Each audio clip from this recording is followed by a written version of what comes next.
Salut! Aujourd'hui, dans l'épisode numéro 96 du podcast, on va parler de ménage, de tes finances et de ta comptabilité. On le sait, on est en plein là, fin de saison d'impôts. Pour beaucoup, ça a été soit une facture d'impôt à payer ou un remboursement. Donc, c'est le moment idéal, le perfect timing pour faire ton ménage dans toute ta paperasse. On regarde ça ensemble dans les prochaines minutes.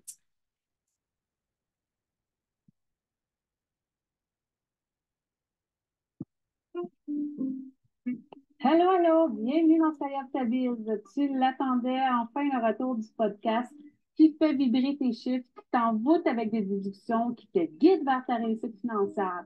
Je suis heureuse de t'accueillir. Ici Audrey, aka la diva des chiffres, comptable passionnée qui manie les calculs avec élégance et précision.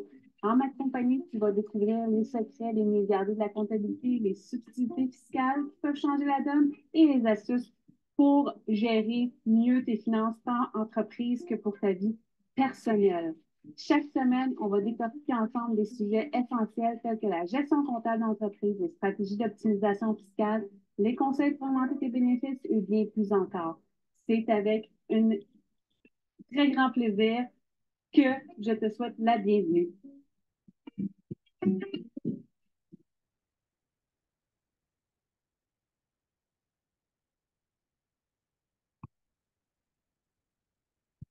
Hello, hello! Donc, aujourd'hui, on va parler de ménage parce que c'est important le ménage autant dans nos affaires que dans notre garde-robe. Épisode 96, ménage du printemps dans tes finances et ta comptabilité. Bienvenue dans un nouvel épisode de ton podcast préféré, Sky Up Ta Biz, où on va parler du printemps, non seulement comme une période de renouveau, mais tu sais, c'est une période de renouveau pour la nature. On est tout excités. On va s'acheter des nouveaux petits morceaux de linge. Là, on sort les vieux morceaux qu'on sait qu'on veut plus. Fait que, tu sais, on fait du ménage partout, sauf dans nos finances et notre comptabilité. Et pourtant, ça devrait être le premier endroit où on devrait le faire avant de faire n'importe quoi d'autre. Comme ça, tu vas pouvoir savoir, tu sais, ben, peut-être planifier mieux tes achats. Donc, aujourd'hui, je vais te partager 10 astuces créatives, peut-être des petites bonus, tu sais, ma petite touche personnelle au hasard, tu sais, comme d'habitude, originale pour t'aider à faire le ménage dans tes finances, puis trois actions à éviter à tout prix. Fait que reste à l'écoute, on va découvrir comment qu'on peut se donner un coup de frais dans nos finances ce printemps. Donc, on va y aller avec les 10 astuces. Astuce numéro 1. Première des choses, tu sais, on dit toujours, c'est important. Moi, dans mon agenda, tu sais, je vais noter, exemple, si j'accompagne mon papa en rendez-vous médicaux, je vais le noter à mon agenda. Si j'ai moi-même des rendez-vous médicaux, je le note à mon agenda. Quand j'ai des rendez-vous avec mes clients, je le note à mon agenda. Mais quand je prévois, puis que, tu sais, j'ai besoin de faire un ménage, tu sais, exemple, si je veux faire ma comptabilité, ben, je vais bloquer mon agenda. Je vais le bloquer, mon agenda, parce que c'est important de se le mettre, tu sais, pas nécessairement non plus, tu sais, parce que moi, mon agenda, tu sais, je te partage à toutes les semaines, je te partage le lien pour que tu puisses planifier un appel. Puis mon agenda électronique est accessible assez facilement, est accessible via mon site web, il est accessible, tu sais, via justement le podcast, via différentes publications, tu sais, fait que tout le monde a accès à mon agenda pour prendre un rendez-vous. Ils n'ont pas accès à voir avec qui j'ai des rendez-vous, mais ils ont accès, tu sais, à voir mes disponibilités. Fait que c'est important. Fait que moi, tu sais, quand je me mets une tâche, puis surtout une tâche que je veux pas être déconcentrée, mais là, je vais bloquer du temps à mon agenda. Fait que c'est aussi, tu sais, au même rythme, tu sais, on dit, tu sais, souvent, tu sais, bloque-toi une période de temps ton agenda pour prendre soin de toi, aller t'entraîner, aller au gym. Fais-le aussi pour un ménage financier, c'est super important. Tu peux te bloquer une journée entière. C'est sûr que moi, je te dirais qu'en finance, par expérience, si tu te bloques juste une heure, tu n'en as définitivement pas assez. Parce que souvent, tu vas trouver quelque chose, après ça, d'autres choses, après ça, d'autres choses, tu sais, ça finit plus. Fait que tu mieux de te planifier plus de temps, de te bloquer plus de temps ton agenda, puis que ça t'en prenne moins que de te bloquer juste une petite courte période de temps, puis que ça t'en prenne la journée au complet, fait que ça te décourage, tu sais. On s'entend? Puis là, tu vas faire le tri dans tes documents. Pour cette journée-là, quand tu planifies cette journée-là, tu sais, là, on est à l'étape, le meilleur truc, c'est d'organiser, tu sais, d'examiner tes dépenses, puis tes revenus, puis tes nouveaux objectifs, tout ça. dans le but, moi, je te suggère de te faire un budget, mais je sais que c'est pas tout le monde. On n'aime pas nécessairement ça, faire un budget, mais je trouve que c'est super important le budget. Moi, j'ai autant un budget personnel que professionnel et je le suis vraiment à la trace. Tu sais, puis en même temps, tu sais, exemple, samedi, si, exemple, je veux dire, j'aimerais ça, tu sais, prendre le week-end off, est-ce que j'ai atteint mes objectifs au niveau du travail? Parce qu'on sait du travail, quand tu es travailleur autonome, tu en as tout le temps à faire. Il y en a tout le temps à faire. Quand tu penses qu'il y en a peu à faire, il y en a d'autres à faire. Mais est-ce que j'ai atteint mes objectifs financiers de la semaine? Bien, ça, je le sais dans mon QuickBook quand je vais voir via mon budget. Mais pour ta journée d'organisation, en vue de faire un ménage financier, ta journée, quand tu décides quelle journée tu vas le faire pour bloquer, bien, il faut que tu te prépares à cette journée-là. Fait que tu es mieux de rassembler, d'aller télécharger tous tes relevés bancaires, carte de crédit, tu sais, tout ce que tu as pour être vraiment fin prêt cette journée-là au complet. Tu sais, vraiment là, bien préparé. Deuxième truc, tu sais, un peu comme quand je dis à mes clients, quand vous prenez rendez-vous, puis ben, tu sais, j'en ai qui vont prendre, ben, quand on prend rendez-vous pour une consultation, ben, c'est important que tu aies préparé tous tes documents, puis que tu me les aies déposés sur le portail pour qu'on soit bien préparé la journée, tu sais, pour pas être en pleine consultation, puis devoir chercher des documents. On perd du temps. Tu comprends? Deuxième astuce, ça, j'en parle. Je préconise énormément cette astuce-là, c'est d'automatiser autant tes épargnes que tes paiements de factures. Tout ce que tu peux automatiser va te faire sauver du temps. Après ça, tu sais, voilà comme, ben, il y en a, tu sais, souvent, ce qu'on me dit, la crainte, c'est qu'on a peur qu'il n'y ait pas d'argent dans le compte. Première des choses, si c'est un épargne, tu n'auras pas d'NSF, t'auras pas rien. Ça va juste pas passer. Tout simplement, ça se fera pas. Si c'est un paiement de facture que tu autorises un prélèvement dans ton compte de banque, là, c'est différent. Là, il va y avoir un SF. Mais moi, je le pars dans l'optique que je me dis, moi, ma job, là, c'est de m'assurer qu'il y a tout le temps de l'argent dans mon compte de banque. Tu peux créer avec ta banque, tu peux créer des alertes, exemple, quand ton solde est en dessous d'un certain montant. Tu établis le montant. Il y a certaines banques, par contre, tu ne peux pas établir en dessous de quel montant. Mais tu peux dire, ben, OK, regarde, moi, je vais être notifié soit par courriel, soit par texto quand mon solde est inférieur. Comme ça te permet de ne jamais oublier de paiement. Puis après ça, ben, tu as juste à te faire un virement vers ton compte, un compte d'épargne, vers ton compte chèque, puis l'affaire est réglée. Ça peut se faire aussi. Mais c'est vraiment, ça va te permettre de te concentrer seulement à t'assurer que travailler pour que les sous rentrent. Parce que veux pas, plus tu travailles, plus les sous rentrent. Donc, techniquement, il n'y aura pas d'NSF et les fonds vont toujours être là. Fait que tu n'auras pas de problème à ce niveau-là.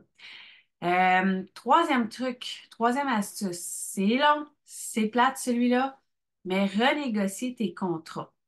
Renégocie tes contrats. Tu sais, sors tout ce qui est en même temps ton bureau de crédit. Moi, j'aime bien le faire tout le temps dans la saison, tu sais, quand les impôts sont terminés et dans le temps des fêtes, c'est là où est-ce que j'ai un petit peu plus de temps. Puis des fois, je vais aller une troisième fois dans l'année pendant les vacances d'été, quand je suis en vacances. Ça peut être, tu sais, il y a beaucoup, beaucoup, tu sais, comme exemple. Euh, et moi, il y a eu une erreur, tu sais, par exemple, dans mon dossier de crédit que j'ai vu en septembre qui devait être corrigé, ça n'a pas été fait. J'ai demandé la correction m'a été refusée pour une niaiserie. Normalement, j'aurais pu dire, ah, fuck off, là, ça va finir par se corriger tout seul, mais non, j'ai appelé pour qu'on m'explique c'était pourquoi qu'on me refusait quand j'avais tout fourni les preuves comme quoi que c'était une erreur. On m'a expliqué et j'ai refait et on a fini par corriger. Ça a été long. Parce que là, on parle de septembre, ça a été corrigé. Tu sais, au moment où je te parle, on est en avril. Ça a été, je veux dire, c'est même pas encore corrigé. C'est juste tu sais, on m'a confirmé que ça allait être corrigé. Mais il faut que je continue à suivre ça. Mes contrats d'assurance, auto, habitation, tu sais, toutes tu sais, de revoir aussi. Ça m'amène au quatrième point, le quatrième astuce, vendre ce que tu n'utilises plus. En même temps, tu sais, quand tu as tes relevés bancaires, c'est faire le tour. Puis est-ce que, tu sais, c'est un membership-là, est-ce qu'il est bon? Est-ce que je l'utilise? Je ne l'utilise pas? Parfait.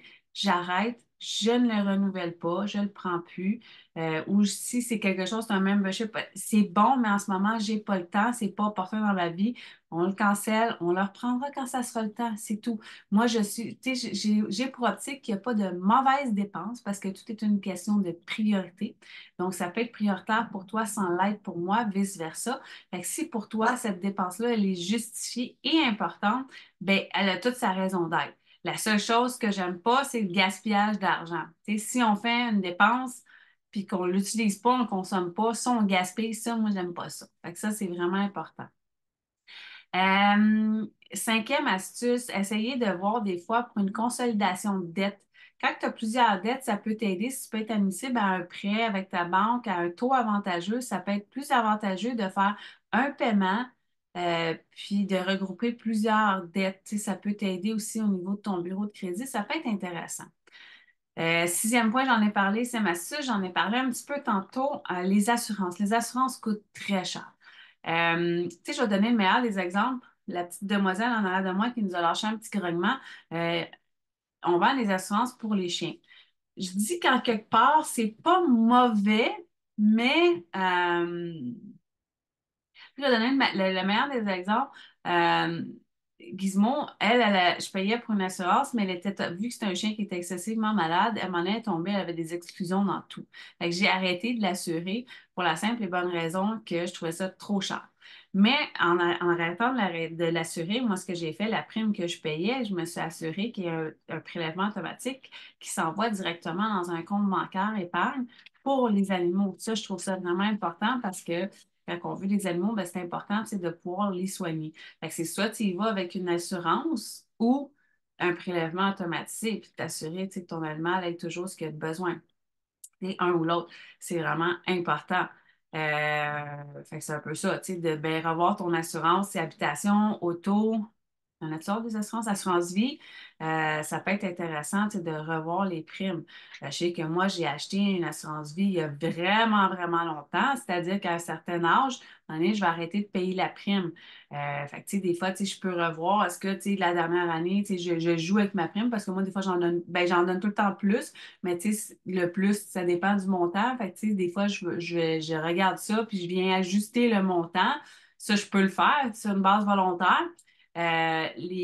L'assurance habitation, c'est bien de revoir, tu sais, est-ce que tu as acquis beaucoup de nouveaux meubles dans la dernière année? Est-ce que ton montant d'assurance est toujours justifié? Même chose pour ton assurance automobile. J'en ai parlé dans un autre épisode de podcast, il me semble. Mon assurance automobile, je reçois le renouvellement, puis là, je ne comprends pas, c'est pratiquement 50. Non, je pense que j'avais parlé de ça en story. C'est une affaire de pas loin de 50 $ par mois qui m'augmentait. Pourquoi? Tu sais, oui, j'ai eu un accident l'année passée. Oui, il y a eu beaucoup de dommages, mais 50 $ par mois, je trouve ça beaucoup. Fait que j'ai appelé, puis finalement, ben, ils me l'ont mis à mon ancien taux parce que justement, je suis une cliente de longue date. Donc, tu sais, des fois, ça vaut la peine tu sais, de faire juste un petit téléphone. Tu sais, ça te prend 5-10 minutes de ton temps, mais tiens, de sauver tu sais, 50 $ par mois. Fait que là, on parle de 500-600 $ par année. Quand même, tu sais, c'est un bon montant, là, tu sais, fait que c'est ça, c'est un bon coup. La même chose, tu sais, d'aller revoir tout ce qui était services, tu sais, comme Vidéotron, Bell, ces choses-là, Netflix, est-ce que tu les consommes? Est-ce que tu les utilises? Tu sais, est-ce que c'est quelque chose que tu pourrais, tu sais, je veux dire, moi, j'ai vécu il y a à peu près 2 semaines un épisode que mon cellulaire a échappé, puis ma carte SIM en dedans, elle a bougé, mais le temps que je me fasse expliquer par Vidéotron comment faire ça, je ne suis pas très techno, moi. Le temps qu'on m'explique ça, j'ai comme été un petit laps de temps, pas de téléphone, mais pas de téléphone, c'est pas réaliste, là. Dans le sens, c'est que j'avais un appel à faire, je pouvais pas le faire. Là, tu sais, j'étais comme, j'avais plus accès à mon compte de banque parce que j'ai tout le temps un texto qui rentre, mais là, ça ne fonctionnait plus. Fait que ce que j'ai fait, tu sais, je me suis fait rentrer une ligne de téléphone pour le bureau. Téléphone, oui, il est sur la charge. Momo, il est sur la charge. Donc, j'ai fait rentrer cette ligne de téléphone-là. Puis, ben, j'ai comme été ajouter les comptes de banque pour justement tu sais, avoir toujours un deuxième numéro parce que, tu sais, moi, j'habite seule, donc j'ai pas de deuxième cellulaire dans la maison, j'ai que mon téléphone. Ben, si mon téléphone ne fonctionne pas, on a un problème. Mais quand j'ai fait rentrer la ligne téléphonique, là, j'ai demandé, tu sais, on m'a dit, OK, c'est tel prix. Oui, c'est le prix qui est acheté sur ton site web, mais tu sais, c'est parce que j'ai mon Internet, j'ai mon cellulaire. Tu sais, garde, j'ai pas un petit rabais, ben, il m'a baissé de 12 $ par mois. Tu sais, fait que c'est quand même, tu sais, c'est important. Ça m'amène à la septième astuce. Je t'en ai parlé en préambule. Tout passe par le budget. C'est vraiment important, le budget. C'est vraiment, vraiment, vraiment important. C'est quelque chose, moi, que je préconise énormément. Le budget, c'est pas te montrer, tu sais, à quel point tu es cassé ou que tu dépenses trop.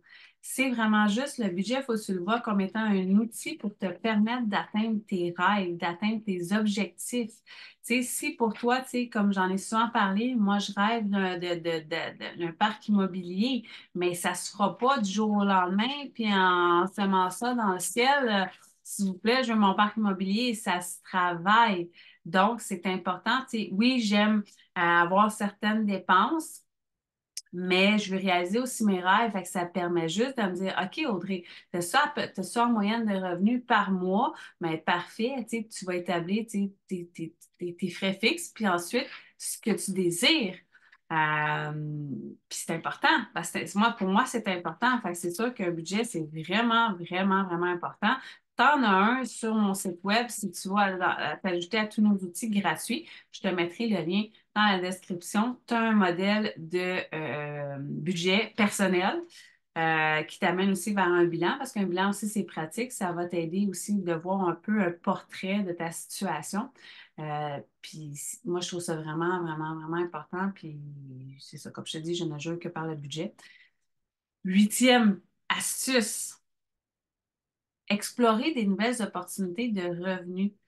Cherche des moyens créatifs. Si pour toi, c'est en étant salarié, ben, peut-être d'aller te chercher. J'ai vu un article l'autre jour, une dame, elle avait acheté une maison, tout avait fonctionné, mais elle se rendait compte qu'elle était beaucoup trop avec le déménagement, les frais de déménagement, tout ça, elle avait mal planifié ça. Puis elle se trouvait être pas mal égorgée. Fait que ce qu'elle a fait, elle est allée travailler pendant, je pense, une affaire de 10 mois au McDo, quelque chose genre pour pouvoir, tu sais, parce que là, les cartes de crédit, ça faisait saigner des yeux, comme on dit. Donc, tu sais, elle est allée chercher un emploi temporaire, tu sais, pour, tu sais, pallier à ça. Mais ça peut être, tu sais, un emploi. C'est sûr que moi, honnêtement, je ne serais pas capable, là. Ben, à mon âge, là, ben, tu sais, à mon âge, moi, j'ai pas 50 ans, là, mais tu sais, dans le sens que je ne serais pas capable d'aller travailler à l'extérieur, voir des choses, mais tu sais, ça peut être, si tu es travailleur autonome, ça peut être de sortir un produit passif, un nouveau produit.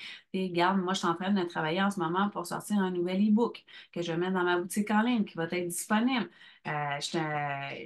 Je vais te mettre le lien de ma boutique en ligne en bas, tu vas pouvoir aller voir, là, parce qu'au moment où on se parle, il n'est pas encore créé, mais ce produit-là, tu sais, ça va t'aider au niveau les nouveaux comptes quand tu ouvres un compte avec QuickBook. Tu sais, ça va vraiment t'aider, là, tu sais, parce que j'en ai déjà un qui est les 8 actions à mettre en place, mais celui-là, c'est vraiment fait pour, tu sais, c'est du step by step, là, où est-ce que je te prends par la main avec des captures d'écran, puis que je te montre, puis que je t'explique tout pourquoi, mais il est vraiment bien fait. Dedans, tu as plein d'astuces, tu as tous les raccourcis clavier, tu as ce qui souvent, c'est le plan comptable, enfin bref. Je pense que je vais aller créer le produit juste pour te mettre le lien dans la description. Puis ensuite de ça, neuvième astuce, je vais juste me prendre des notes parce que tu sais, moi, j'ai une petite mémoire de pois chiche. Fait que j'avais dit tout pour le budget. Puis la nouvelle e-book va sortir. Neuvième astuce, investir dans ton éducation financière. Quand je parle d'investissement dans ton éducation financière, c'est pas nécessairement monétairement. Ça peut être monétairement. Encore là, je vais te reploguer ma boutique en ligne que tu as beaucoup de formations de disponibles qui peuvent t'aider, mais ça peut être aussi en venant t'ajouter à mon groupe, tu sais, mon groupe sur Facebook où est-ce que je donne une tonne d'astuces, tu sais. Viens voir, tu sais, sur mon Instagram, mon, mon Instagram, tu sais, chaque publication et des trucs et astuces, c'est rempli. Fait que, tu sais, ça peut être d'aller simplement, tu sais, de prendre du temps un petit peu à tous les jours pour t'instruire, apprendre quelque chose. C'est important. Et le dixième point, le nerf de la guerre, comme que je dis dans toutes les formations, tous mes étudiants, ce qui est important, c'est de faire des suivis. Si tu ne fais pas de suivi, comme dans n'importe quoi, je te parlais tantôt de mon bureau de crédit qui avait une erreur qui date qui remonte depuis septembre. C'est depuis septembre que j'essaie de faire corriger l'erreur. Bien, le nerf, la guerre, c'est les suivis. Je vais finir par le faire corriger. Ça va être long à faire corriger, mais je vais avoir mon gain de cause, tu sais. Mais c'est vraiment les suivis. Suivi avec tes clients, suivi avec, tu sais, tu mets des choses en place, il faut que tu fasses des suivis. Parce qu'aussi, dans les suivis, ce qui est intéressant, tu sais, tu fais un budget, suis-le ton budget, parce que tu vas voir à quel point tu es capable de le tenir. Ça, c'est le fun. Ça, c'est vraiment, tu sais, c'est un big win, là. C'est magique. Pour conclure, avant de conclure, les trois actions à éviter à tout prix, please. Ça, c'est le collier à Momo, pas cageable. Je fais juste lui montrer pour qu'elle nous laisse un petit peu tranquille. Donc, euh, d'ignorer tes problèmes financiers. Jouer à l'autruche, là, tu sais. Tu sais, exemple, que tu as une dette, là, que tu as un créancier qui va te péter dans la face, là, mais tu continues à vivre, à dépenser à 200 000 à l'heure. Ça ne t'aidera pas. Tu sais, si tu dis, ah, je vais tout dépenser parce qu'après ça, je vais full, tu sais, je vais être full serré.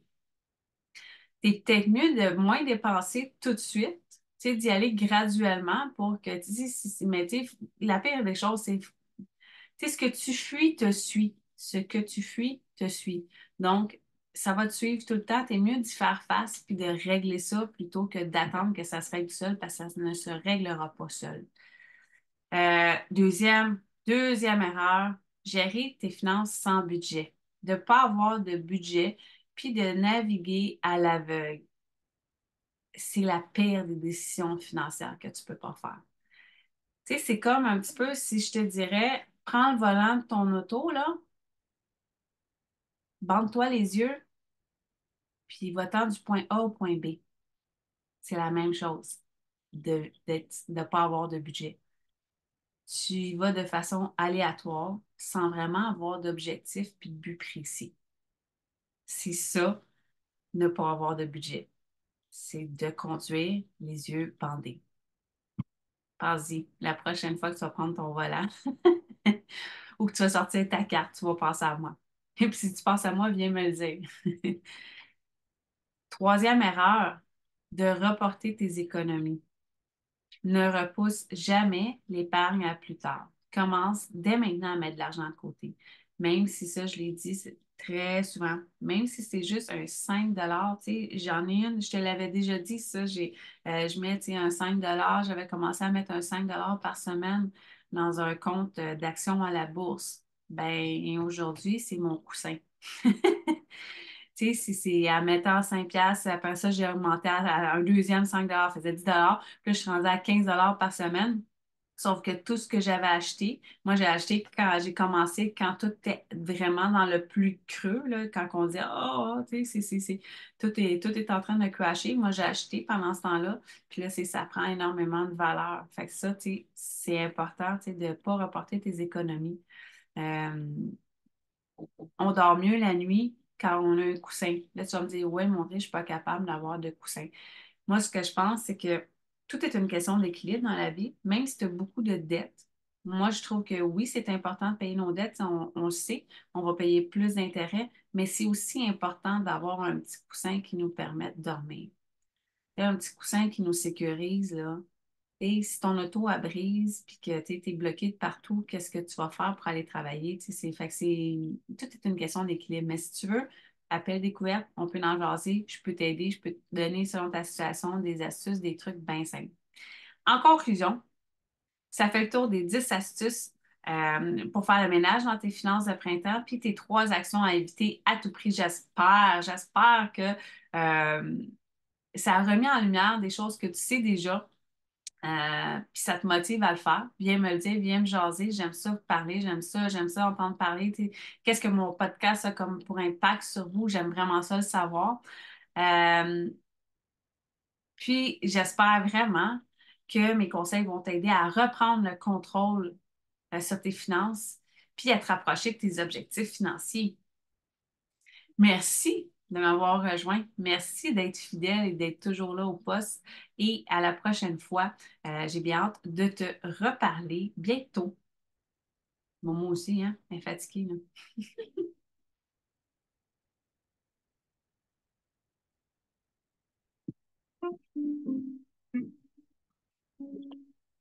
Voilà, chers auditeurs, toujours un plaisir d'avoir partagé ce moment avec toi et j'espère te retrouver la semaine prochaine dans un autre épisode de podcast. Rappelle-toi que tes finances personnelles et ta comptabilité sont ta priorité et sont le cœur de ton entreprise. En appliquant tous mes conseils, tu seras mieux préparé pour gérer tes finances et ta comptabilité, éviter les écueils courants. Et merci de m'avoir rejoint. On se retrouve bientôt pour encore plus de conseils financiers et comptables.